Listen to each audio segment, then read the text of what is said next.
So the next thing to do is, so we know the content can be cached for a default generic user. Viewing the source after I go through some operations, and this is something that obviously you know your applications. You would hopefully know where content would be being generated dynamically, or you can talk to developers to find that out, or you can just probe it and follow through some of your test use cases and then look at the source and verify whether or not that content is the same or different.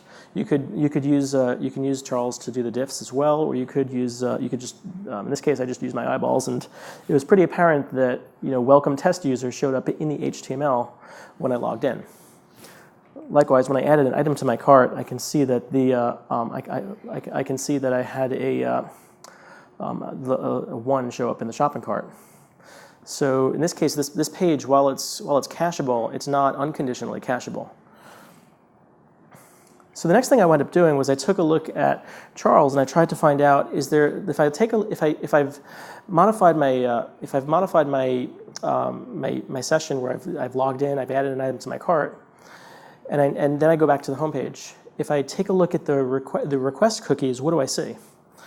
Because what I'm looking for now is something that I can clue off of to conditionally change my cache, conditionally cache my content. So what I wound up doing is I looked at the request headers, and I see the front end request header, which is my session header, but I don't see anything in here that indicates that I'm logged in or that I have an item in my cart. All of that logic is being taken care of in the application backend based on my session cookie. So this, at this point, we've kind of reached a roadblock where this content's conditionally cacheable, but we can't cache it because we have no way to detect whether it is actually cacheable. So there's really, when we reach that roadblock, there's really 3 things that we can do. We can cache part of the page, and that part of the page could be the part like the HTML head section of the page, the part that is pretty static for all users. We can add indicators to the source code to conditionally cache the page. So this is making a change at the origin that essentially would say logged in is equal to true, or items in cart is equal to true, and so forth. Or we can rewrite the page to leverage AJAX or JSON so that you can maximize the offload of page content by removing all of the personalized content. Now, the reason why I've set this as good, better, and best is the best case here is because you can maximize offload. You can cache a page for every user if you remove all of the personalized content from your HTML and just serve up what's dynamic to the user and inject that. There's a couple of approaches to doing that. The most popular way is using AJAX or JSON to load the dynamic content and then populate it into a div layer. However, that requires a bit of engineering work on the origin side, which may or may not be feasible given time constraints and budgets and so forth. The better way of doing it which not as good as best, but is to add some indicators to conditionally cache. And we're talking about like a very simple indicator that says you logged in is equal to true, which it removes a lot of complexity from the origin, but allows you to conditionally cache the content. And good is cache part of the page. And the reason why I say it's good is because we can accelerate the render time, but we're not going to offload content from the origin. If we take a look at the good example, so Akamai has a feature called Edge Start. Some other CDNs have other solutions that do this as well. But what we're essentially doing is caching the HTML head section and serving that while the origin is generating the response. And then once the origin finishes generating the response, serve the rest of that content. So what we've done here is we've taken this very long first byte time, which is what you would typically see if it took an origin a long time to generate a response. And we've served it very quickly. And we didn't serve it quickly because the origin did anything faster. We served it quickly because we have that HTML head section in our cache. And then because it's in cache, we can start preloading some objects. There's a lot of small JavaScript objects that are being loaded in the HTML head of that particular site. So if we're able to serve that head section first, then while the origin is busy chugging away, we can still start doing something in the browser and accelerate the render time. So this technique accelerates render time. It's great for performance for something that's completely not cacheable. However, it doesn't improve the stability of your origin because you're not actually offloading anything. you're still going to see one request for every end user request. So it's offloading part of it, but as a mitigation step to accelerate render time. So if we look at caching dynamic HTML, which is the solution that I've implemented here, set a logged in cookie to indicate the user logs in, and set a contents in cart cookie when a user adds the item to the cart. So this is something that you can do either at the origin or the content delivery network. Now, this is a case where I would say it would be a bit more risky to make this change at the content delivery network, because if your code base changes at the origin, then you got to keep that in sync with the content delivery network. So this is a case where it's probably better to make this at the origin. It's a really simple change. And then what you can do is create a dynamic page caching configuration where you say cache the page conditionally based on the cookie indicators. So if the request contains logged in true or contents in cart true, bypass and forward to the origin. If it doesn't contain those cookies, you can cache it, and you can serve subsequent requests that meet that same criteria from cache. So what I've done is I updated our demo app. There's 2 PHP files that I was able to dig into in Magento. One was cartcontroller.php, and I set a cookie in the source code at the point where the item was, the inventory was validated and everything was confirmed that we could add the item to the cart. It added the item to the cart, and then I just introduced a PHP command to set cookie contents in cart is equal to true. And I used the TTL that was the same TTL as the session ID as well, so that I would just kind of maintain the state there. And I did the same for the login operation. So there's an account controller.php. Anytime a user logs in, whether they're logging in through checkout or logging in through the login step, we're creating an account. At some point, it's going to trigger a call where the session's created and the user's logged in. And at that point, I introduced set cookie logged in is equal to true. So at that point, I go back to the CDN configuration, and I can say if the request path is equal to / or I had set up a test product called akamai-polo.html. And the request cookie contents in cart is not equal to true, and the request cookie logged in is not equal to true. Then set the CDN cache for 1 day. So I'm now caching that resource for 1 day. I'm allowing the content to be served stale if we're unable to validate it, and that's important for if the origin server doesn't respond. Let's say it's under load and it fails. I can still serve content to an end user even if it's expired. And then set downstream cache control and expires headers basically to the smaller of the origin or the remaining edge TTL. So in this case, what I can do is if I'm caching this for 1 day, I'll set those downstream cache control headers for the browser, and I'll mark it as private as well, but I'll do that so that the browser can cache that resource. If we widen the net a little bit, if the file extension is HTML, then and the request path isn't checkout or account, and the request cookie doesn't contain content in cart or logged in, then do the same cache operation. So now I have a condition where for everything that's actually not a dynamic request, so and in this case for all of my products, my categories, my subcategories, my homepage, all of that's going to be cached based on this criteria.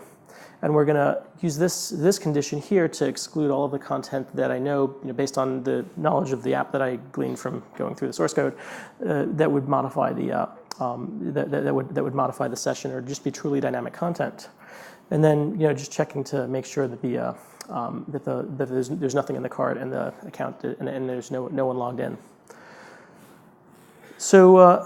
And again, the ability to serve stale is going to give us a huge benefit in the case that something is something breaks at the origin and you wind up getting an error.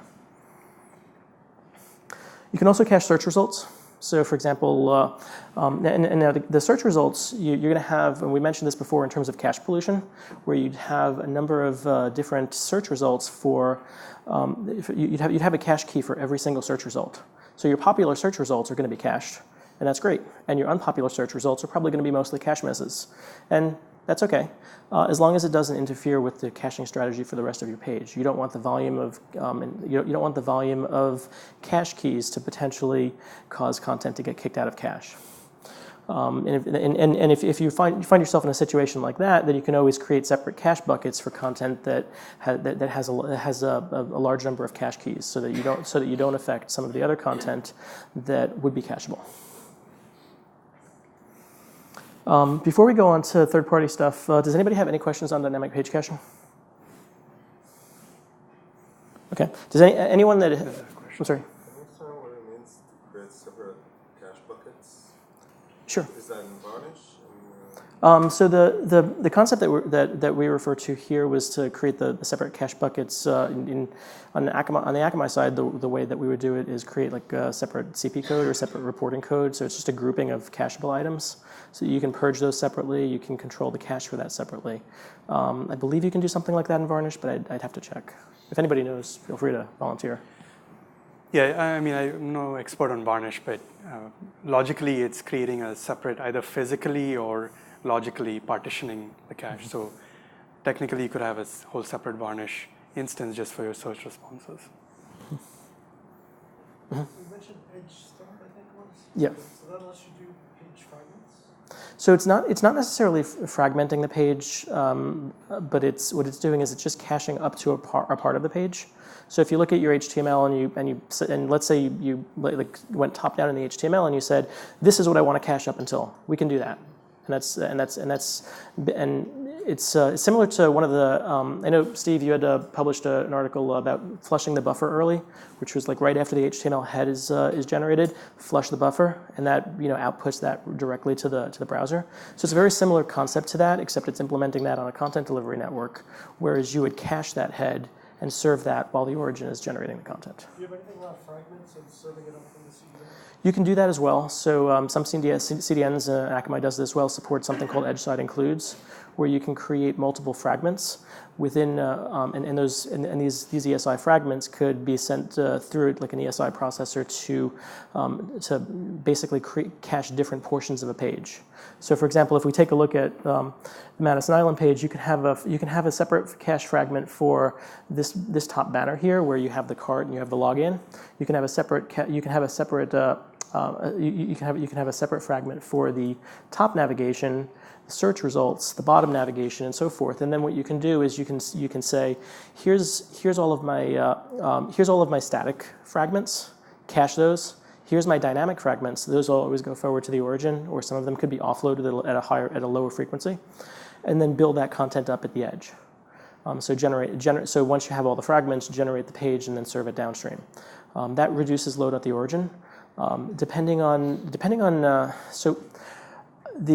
I usually recommend doing the AJAX method or the JSON method, and the reason for that is because of availability of skill. It really depends on whether or not you have a lot of ESI expertise in-house. If you don't have ESI expertise in-house, it's not going to be a great solution. If you do, then great. Do you see a trend between the two developing in the past few years? Are people moving away from ESI now, even though it's standard? It seems cleaner to do it in AJAX. I'm sorry? It seems cleaner to do it in AJAX, like people might be. Yeah, my preference is to do it in AJAX. The shops that have been doing it in ESI for years, that have the staff and can support it, they'll continue doing it because it's just the way that they work. They're very efficient at doing it. It's a great technology for doing that. It's an old technology, but then again, so is HTTP.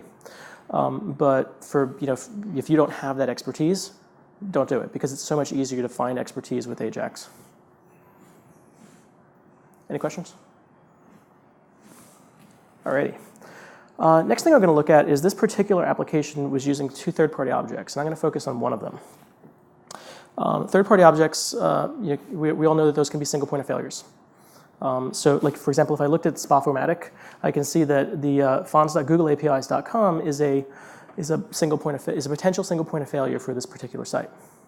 Now, with single point of failures, you typically come down to either asynchronously load the request, or go on a performance budget and determine whether or not you need that third party. But in this case, this is a font. This is something that we need in order to render. You can't render a page without the topography to render it. So we need the object. Now, web fonts are something where you could. So in this case, this font is using a Google APIs library, and this is a great strategy for using a common font type because you can leverage the browser's cache for a user that has already downloaded it on another site. So now that user might actually have that font in their browser cache.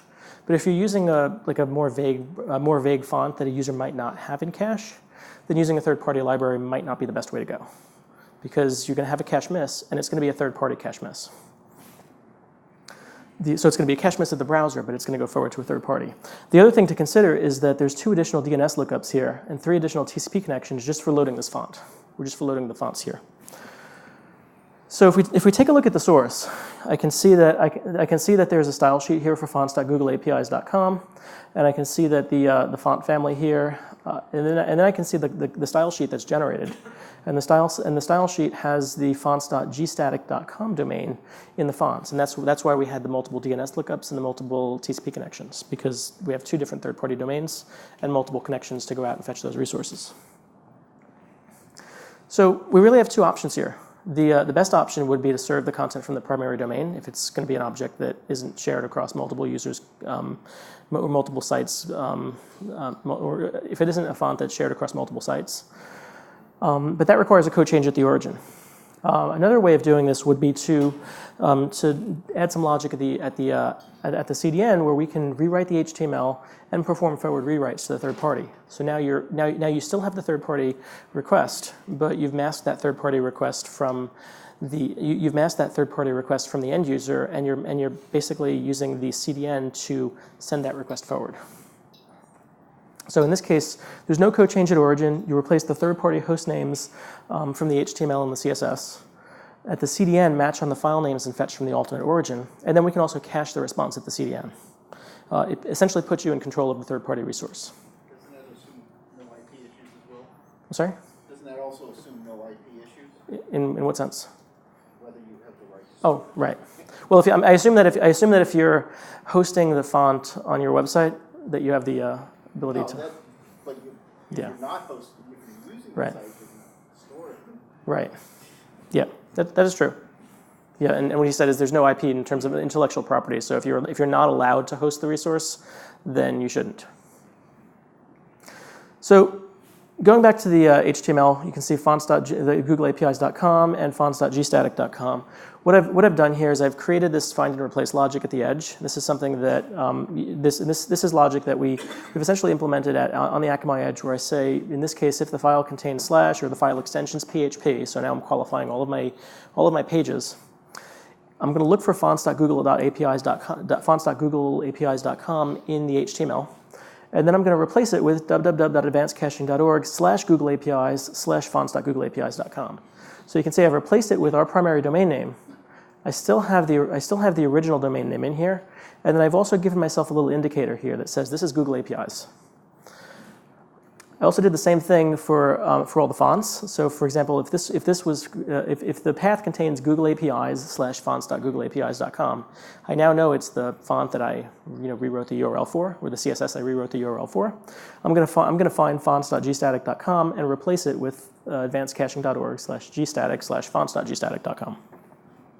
So at this point now, I've rewritten my HTML. You can see the HTML is rewritten here. This is the way it is on the site that's live right now.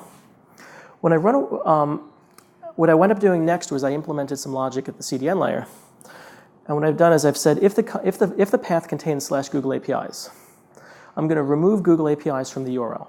So I injected that. I'm going to remove it. So I'm basically just taking away what I inserted for my own conditional logic. I'm going to change the origin server to fonts.googleapis.com. So now I've created a situation where my original origin was this server in EC2, but for this particular request, I'm going to go forward to Google. I'm going to set the CDN cache TTL to 7 days. So I'm going to cache that resource at the edge for 7 days. And I'm going to allow the content to be served stale if I'm unable to validate it.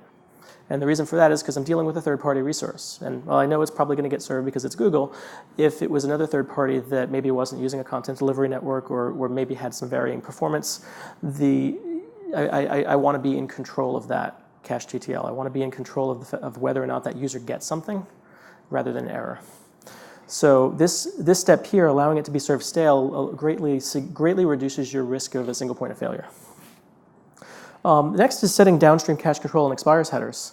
So I'm going to essentially control the cache control and expires headers of this resource rather than letting the third party control it.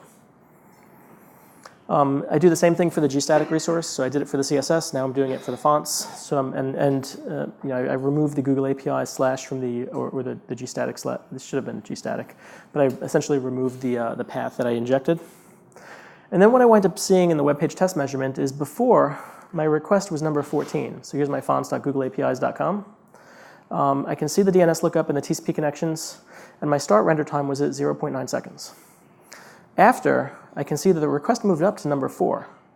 So I don't know, and if there's any browser manufacturers in the room, it would be great to know if the resource is prioritized based on being on the same domain. It seems that way from the test. I'd be really intrigued to know if that's the case.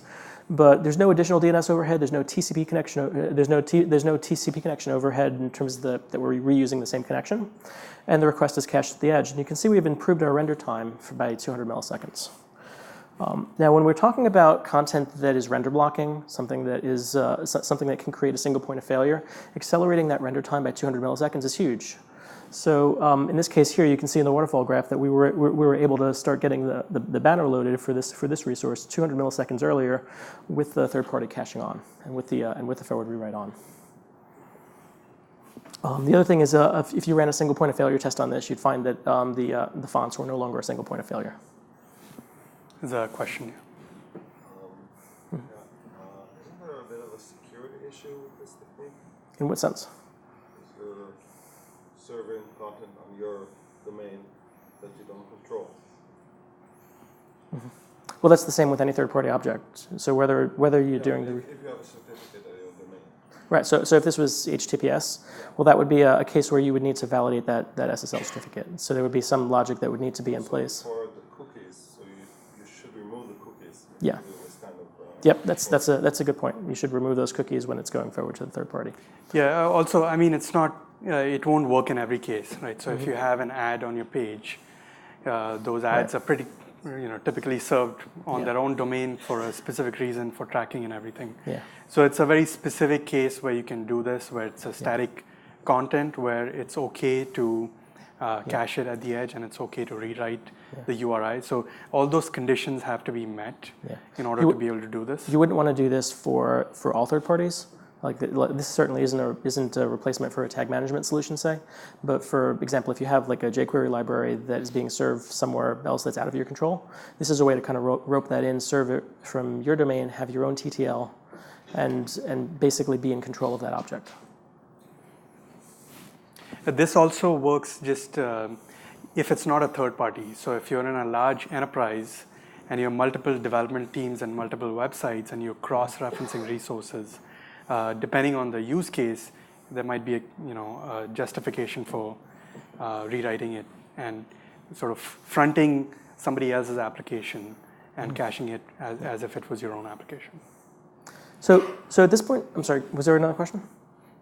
Cool. So at this point, we've done our browser caching, we've done our content delivery caching at the edge and the origin, we've done our origin cache, we've done dynamic page caching, and we've done third-party caching.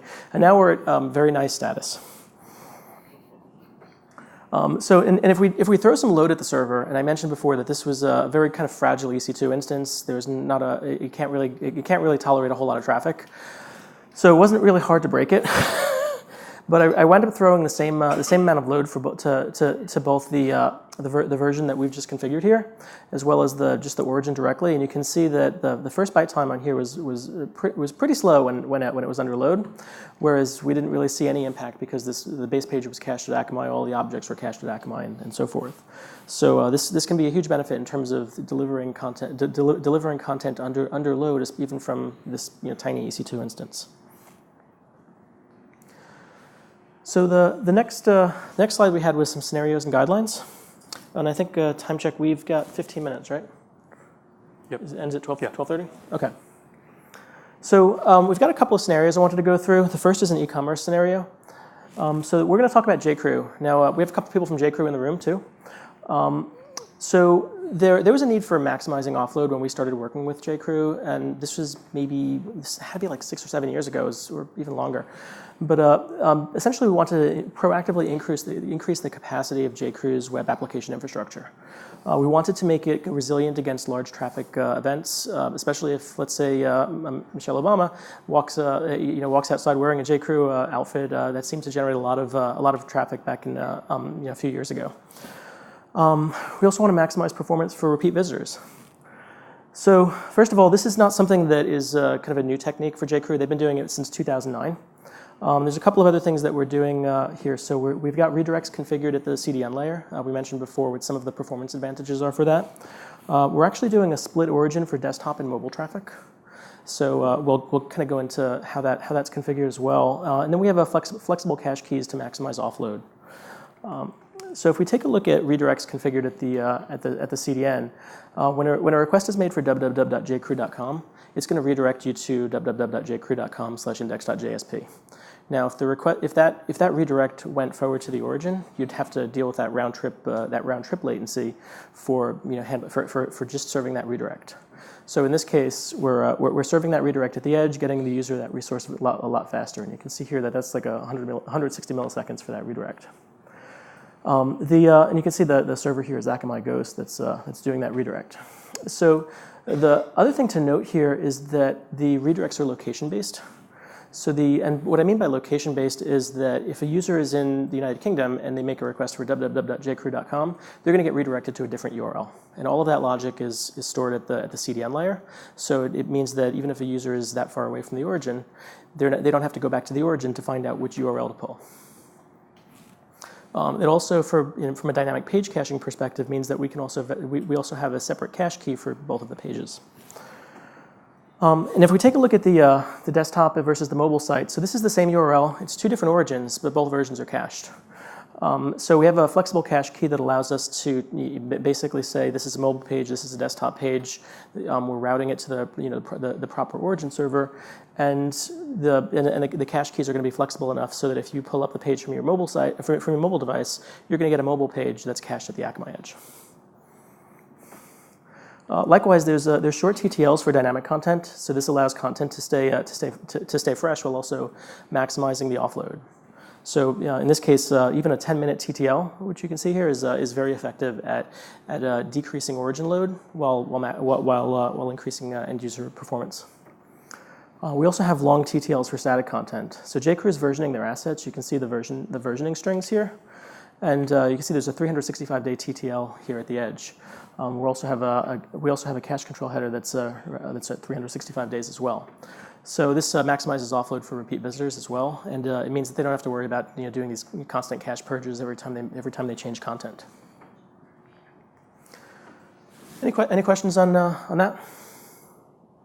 The kind of that initial location decision is that are you using serving load balancing DNS for that purpose? So it's actually on the Akamai side. It's using a feature called content targeting. This is so because Akamai is this massive network, and we see pretty much every IP address on a daily basis. We know where we have the IP. We have essentially a database that's constantly updated in terms of where each IP address is. So in this case, it's on the IP though. Yeah. So it's not DNS based. It's actually the client IP making a connection to the edge server. Yeah. So it's more accurate than the DNS, relying on DNS. So the end users made a request to an Akamai edge server. So if a user is in, let's say India, they made a request to an edge server in India. That server knows what where the geography is of the user that made the request, and sends a response in kind. Or is that the initial request to the edge from the client? Is that the same base URL as a client somewhere else in the world? Yeah, it's basically a request for the default page. So slash. Okay, so that has to resolve to an IP address Mm-hmm. to get to the CDN edge to be redirected. Right? Yeah, and the whole point of the content delivery network is that it's going to resolve to an IP address that's closer to the end user. So if that, depending on where that user is, they're gonna have a low latency connection between them and the CDN, and then that CDN will be able to make that decision in terms of how to respond instead of having to go the long haul back to the origin. So I mean, the simple way of thinking about it is there's an IP database at the edge server that has the mapping of IP to geography, right? So when a client makes a request, obviously since we are negotiating that request, TCP/IP request with the client, we know the IP address of the client, and we can make a determination where they came from, and then issue the redirect. Right, but there's a point in time when a client initiates the request that you don't have the IP. Correct. Right? Yeah. So this is in this example we're talking about a redirect, like a 301 or 302 redirect, which will happen only after the first request is made. And for that first request, what technique would you have to kind of steer the user to the right CDN edge? So I mean that would be based on every CDN has mapping optimizations to map that particular end user to the right edge server. So that's common across CDNs, but essentially there is no caching happening at that point. It's all network mapping optimization. Sure. So the next scenario I want to talk about is the high traffic scenario. So this is a pretty terrifying request rate graph for just about anybody. This is so the red line here is daily page view or daily requests per second for an e-commerce site. The green line here is what happened under a significant amount of traffic due to a timed celebrity promotion. So they had a celebrity basically say, "Hey, my products are going to go on sale in about an hour," and suddenly you see a 3x traffic spike. And then at the time of sale, the celebrity says, "Hey, my products are on sale, buy them now," and bam, it goes up 14x. It's like just a wall of traffic. So this could be a nightmare scenario for a site where you're not doing dynamic page caching of any kind. So there's a couple of techniques that you can use to mitigate flash crowds. One is cache as much of the page as possible. Another thing is to limit third-party content to reliable partners. You're going to want to make sure that you test those as well, because you don't want let's say a render blocking third party to crash under load, and then your page takes a long time to load, and it wasn't your fault. It was a third party. Likewise, limit your own AJAX calls that are not cacheable for pages that you know are going to get the brunt of that traffic. Usually, events like these are planned in advance, so you know where the flood's going to come from, and you can kind of control it. Failover strategies: always plan for the worst, except be prepared for the worst. In this case, retrying on error is a feature that a lot of CDNs have. So in this case, if a request fails, we can retry that request before we return an error message to the user. Another thing would be to serve a custom error page with an auto refresh. So if it fails, serve that error page that maybe has some branding resource that doesn't look like an error page. So now you have an end user experience where the end user isn't looking at this and saying, "Wow, your site crashed." Last would be a CDN hosted waiting room. So this is something that we do at Akamai a lot for commerce customers, where we can actually implement a waiting room at the edge where a customer can say, "I want to only allow 90% of my traffic in because I'm seeing this large request flood. It's getting even worse. I'm going to allow 50% in." And now you're queuing up a lot of traffic at the CDN layer, and protecting the origin and allowing the origin to maximize the business it's doing. For this particular example, you can see that 14x spike in traffic. You can definitely see that, there was a 30,000 requests per second at the edge, but there's 650 requests per second at the origin. So there's definitely a corresponding spike in traffic, but then again, orders were being placed and so forth. But you can see that we maintain very high offload. In fact, the offload actually increased. So this is caching dynamic pages, caching as much as possible is definitely going to make a site extremely resilient to traffic spikes such as this. Any questions on the flash crowd scenario?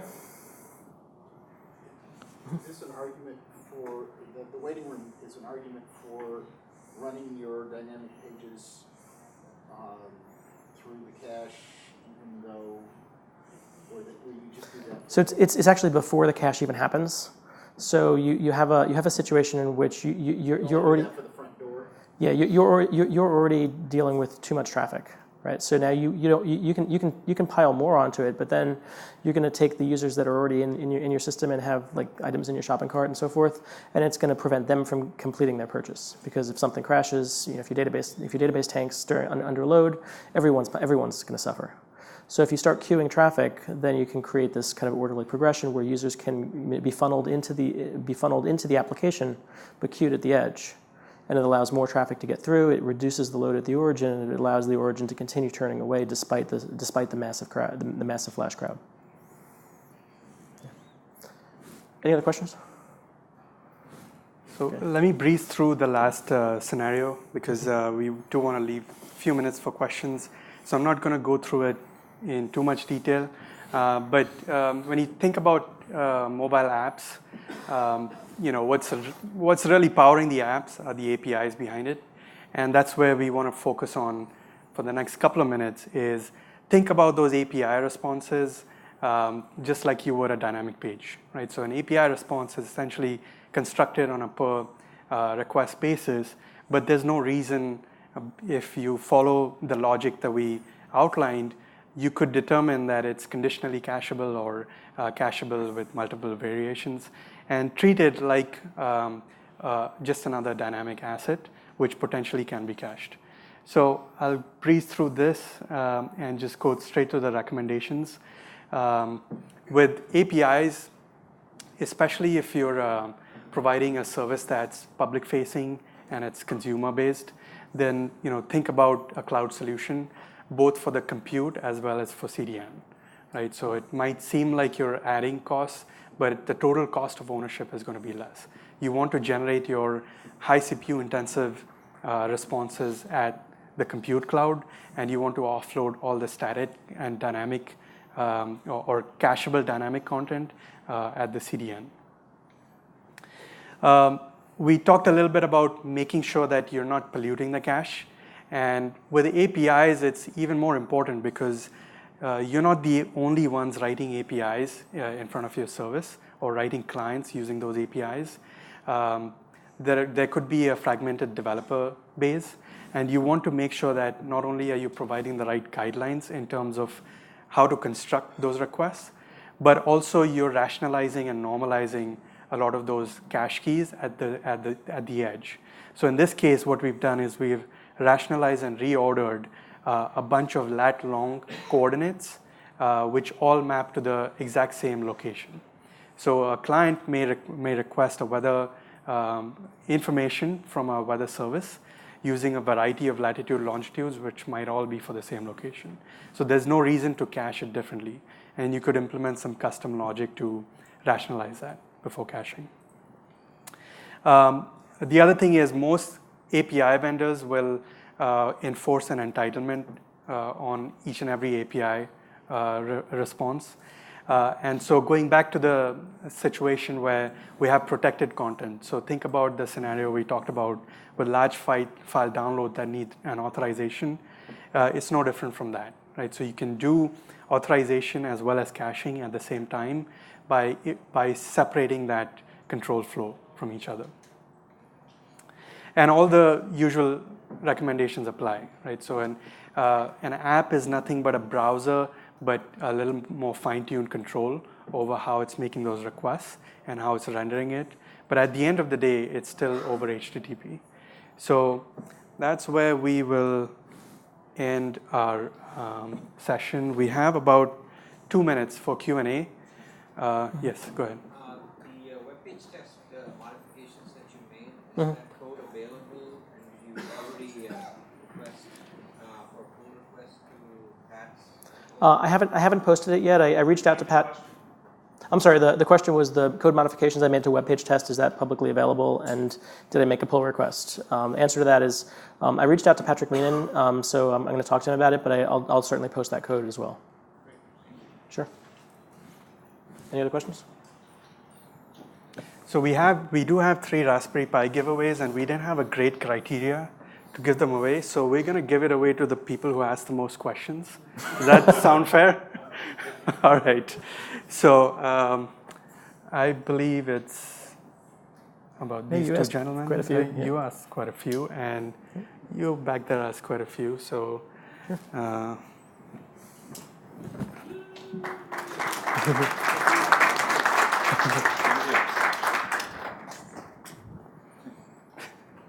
If I had a 4th one, I would have gone too. All right, so just to tie it up, we do have a presence, Akamai has a presence at Velocity. We have a booth. We'll be around throughout, so do look for us if you want to talk about the private web page test instance. If you want us to take a look at your application and go through some of these optimization techniques, feel free to catch hold of us. We've included some of the links to tools that we've used today, as well as to reference articles. And these slides will be posted shortly on the Velocity site. So thank you very much. Thank you.